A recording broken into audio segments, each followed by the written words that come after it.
আমার হাত চেপে ধরে বেরিয়ে এলেন। বাবা জানালেন চাইলে তিনি সবটার জন্য মামলা করবেন। আমি বারণ করলাম, যার মনে আমি নেই তার ঘরে ওঠারও কোনো প্রয়োজন নেই। আমার অনুপস্থিতিতে তারা ভালো থাকলে তবে তাই থাকুক। স্বার্থে আঘাত লাগলে যারা পরিবর্তন হয়ে যায় তাদের সাথে জীবন জুড়িয়ে বাকিটা দিনগুলো খারাপ করার কোনো মানে হয় না। ডিভোর্সের পর জীবন আরো অতিষ্ঠ হয়ে উঠল।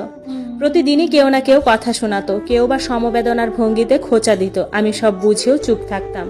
এই পুরোটা সময়ে আমার বাবা আমাকে সাহায্য করেছেন। যে আমায় কষ্ট দিত তার প্রতিবাদ করতেন। বাবা বুঝাতেন, দেখো মা, সমাজ আমাদেরকে খাওয়ায় না, 3 বেলা না খেয়ে থাকলে কেউ খোঁজও নিবে না। তুমি এদের কথায় ভেঙে পড়ো না। সৃষ্টিকর্তার দয়ায় আমি তোমাকে খাওয়াচ্ছি, আমারই সন্তান তুমি, আর কারো কথা কানে নিও না।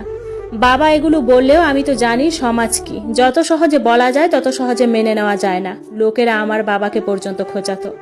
একই সমাজে থেকে কিভাবে লোকেদের কথা এড়িয়ে চলা যায়। আমার বিয়ের প্রস্তাব আসতে লাগলো। যাদের স্ত্রী সন্তান রেখে মারা গেছে বা ডিভোর্স হয়ে গেছে এমন, তারা বন্ধ্যা জেনেই আসতো এবং তাদেরও প্রয়োজন ছিল বাচ্চা হবে না এমন মহিলার। আমি বিয়েতে রাজি ছিলাম না। নতুন করে জীবন শুরু করার ইচ্ছেও আমার ছিল না।